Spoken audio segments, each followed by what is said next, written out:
Assalamualaikum warahmatullahi wabarakatuh.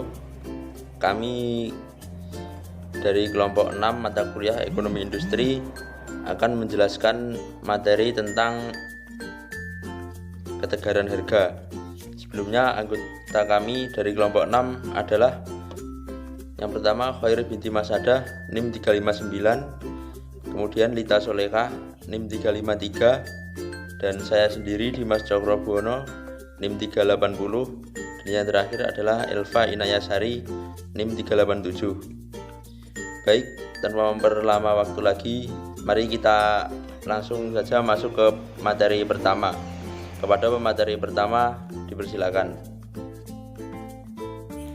Assalamualaikum warahmatullahi wabarakatuh.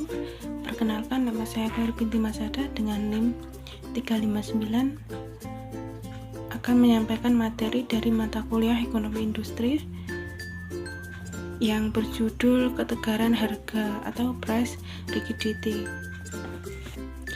Pengertiannya yaitu harga jual di pasar mengalami peningkatan yang cenderung bertahan lama, meskipun biaya produksi rata-rata perusahaan mengalami penurunan.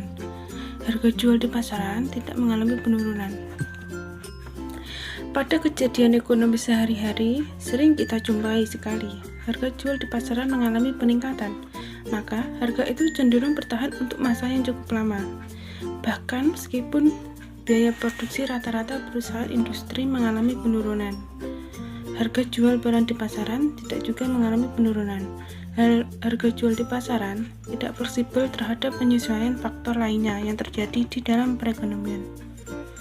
Dengan kata lain, harga jual mengalami kekakuan atau tegar. Keadaan harga jual yang tegar tersebut ada kalanya sengaja diciptakan oleh para produsen industri yang berada di dalam pasar agar mereka dapat terus menguasai keadaan pasar dan meraih keuntungan pasar yang sebesar-besarnya. Para produsen di dalam pasar terus berusaha memelihara dan mempertahankan harga jual output mereka di pasaran untuk tetap tegar.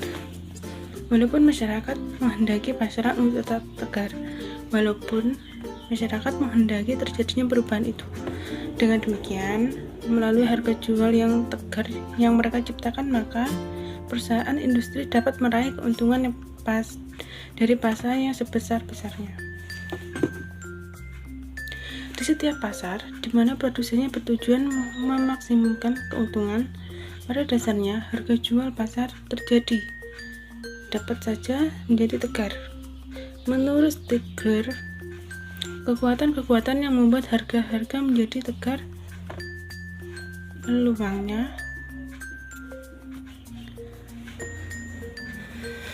suatu hal yang memperlihatkan faktor khusus yang beroperasi pada industri monopol, diantaranya adalah adanya kekhawatiran terhadap perhatian dan tindakan pemerintah. Sebenarnya, banyak teori-teori yang telah berusaha dijelaskan keadaan ketegaran harga jual yang terjadi di dalam pasar. Namun, pada bagian ini hanya diuraikan beberapa di antaranya saja. Uraian pertama diawali dengan penjelasan teori kurva permintaan patah, kemudian diteruskan dengan beberapa pendekatan yang lainnya. Assalamualaikum warahmatullahi wabarakatuh. Saya Lita Soleka NIM 353. Di sini saya akan melanjutkan presentasi dari kelompok kami, yaitu tentang kurva permintaan patah. Menurut Swissy, adanya pelanggaran yang terjadi di dalam kolusi oligopoli akan mempengaruhi ketegaran harga di pasaran. Ahli ekonomi Paul M. Swissy menyatakan bahwa pesaing di dalam pasar bertindak berbeda-beda menurut perubahan pergerakan naik turunnya harga pasar yang terjadi. Bila salah satu pesaing menurunkan harga jualannya di pasaran, maka hal ini akan diikuti oleh pesaing lainnya guna menghindari kerugian. Namun, jika ada pesaing menaikkan harga jualnya, maka tindakan ini tidak diikuti pesaing lainnya. Berdasarkan pandangan teori kekakuan harga tersebut, tidak mungkin akan terjadi kekakuan harga bila saja para oligopolis telah masuk ke dalam ikatan kolusi eksplisit, dan dari sinilah harga-harga diharapkan bergerak fleksibel. Sekian penyampaian materi dari saya, akan dilanjutkan ke materi berikutnya. Terima kasih. Saya Dimas Cokrobono, NIM 380 sebagai pemateri ketiga akan melanjutkan penjelasan materi dari pemateri kedua. Materi yang ketiga yaitu C. Full cost atau markup pricing. Perusahaan-perusahaan dalam dunia bisnis seringkali menambahkan sejumlah persentase tertentu terhadap biaya produksi perusahaannya agar keuntungan yang diperoleh tetap besar. Model ini disebut perilaku full cost atau markup pricing. Sistem ini pada umumnya dijalankan oleh perusahaan-perusahaan besar dalam industri agar dapat terus menguasai pasar.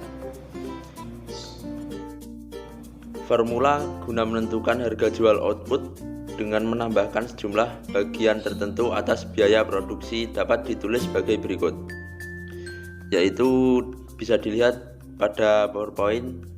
P1 sama dengan dalam kurung 1 plus M tutup kurung dalam kurung ULC plus UMC, di mana P1 merupakan harga jual setelah tindakan markup pricing.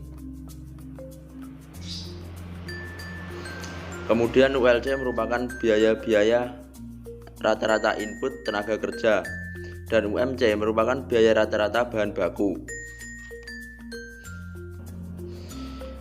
Pada model umum diperlihatkan harga jual output di pasaran pada dasarnya menurun sejalan dengan bertambahnya output yang dihasilkan.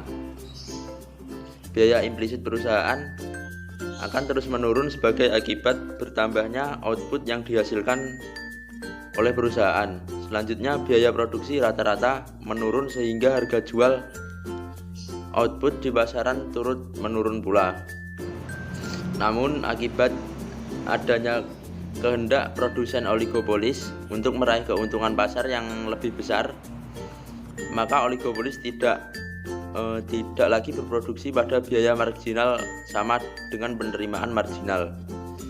Dengan menambahkan sejumlah M faktor terhadap biaya produksi rata-rata, maka harga pasar menjadi stabil dan tidak berubah. Selanjutnya jumlah keuntungan yang diperoleh oleh oligopolis di dalam pasar akan semakin membesar. Materi selanjutnya adalah D. Transaction cost dan price rigidity.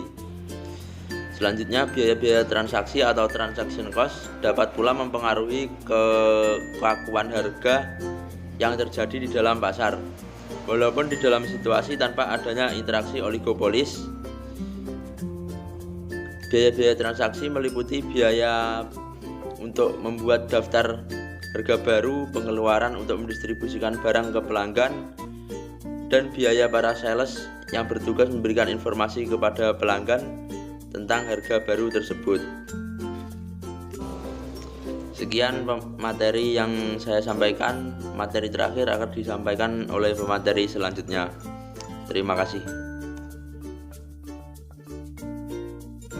Assalamualaikum warahmatullahi wabarakatuh. Nama saya Elva Inayasari, NIM 387.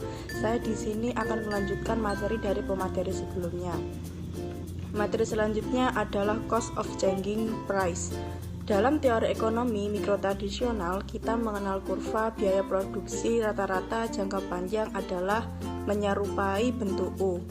Kurva tersebut dikenal pula sebagai kurva amplop yang membungkus kurva-kurva biaya produksi rata-rata jangka pendek pada berbagai tingkat pabrik.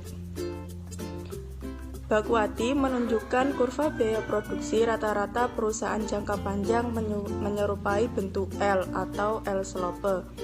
Pada tingkatan produksi yang lebih sedikit, biaya produksi relatif perusahaan adalah relatif tinggi. Namun demikian, jika produksi ditingkatkan dan output yang dihasilkan terus-menerus mengalami peningkatan, maka biaya produksi per kesatuan output akan mengalami penurunan hingga mencapai tingkat biaya produksi rata-rata rendah. Hal itu akan terus bertahan karena perusahaan-perusahaan industri akan terus melakukan penyesuaian agar biaya produksi tidak meningkat dan penurunan lebih lanjut dalam rangka mengantisipasi persaingan yang bakal terjadi di dalam pasar, sehingga dalam jangka panjang perusahaan industri yang mapan memelihara biaya produksi rata-rata menjadi cenderung konstan agar posisinya di dalam pasar tetap menjadi kuat. Sekian dari saya, ada kurang lebihnya mohon maaf. Wassalamualaikum warahmatullahi wabarakatuh. Sekian materi yang dapat kelompok kami sampaikan. Ada kurang lebihnya kami mohon maaf. Terima kasih. Wassalamualaikum warahmatullahi wabarakatuh.